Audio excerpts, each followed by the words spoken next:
Hi friends, நான் உங்கள் சுபா பூரணி. இன்றைய ஸ்பெஷல் என்னென்னா, இன்றைக்கி தோசை தான் சுட்டிருக்கேன். அதுவும் இன்றைக்கி என்ன தோசை சுட்டிருக்கேன்னா, ஒன்று கருவேப்பிலை பொடி தோசை, மற்ற தோசை நார்மல் பொடி தோசை சுட்டிருக்கேன். இன்றைக்கி எனக்கு மட்டும்தான் காலையில் டிஃபன். மற்ற எல்லோரும் இன்றைக்கி ரொம்ப ஸ்பெஷலான டே. என்ன டேனா, இன்றைக்கி செவ்வாய்க்கிழமை எங்கள் வீட்டுக்கார் வெத்தலை தீபம் போடுவாங்க. அப்புறம் இன்றைக்கி நாகப்பஞ்சமி, கருட பஞ்சமி. அதனால் எங்கள் அக்கா இன்றைக்கி விரதம் இருப்பாங்க.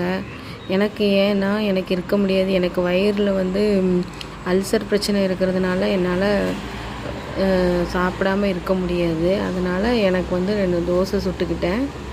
தோசை சுட்டு நான் எனக்கு மட்டும் ப்ரிப்பேர் பண்ணிக்கிட்டேன். மீதி எல்லாருமே இன்றைக்கி விரதங்கிறதுனால இன்றைக்கி நைட்டு தான் சாப்பாடு. அதனால் இன்றைக்கி எனக்கு மட்டும்தான் இன்றைக்கி சாப்பாடு. அதனால் சிம்பிளாக முடிச்சுக்கிட்டேன் ஃப்ரெண்ட்ஸ். Hi friends, thank you.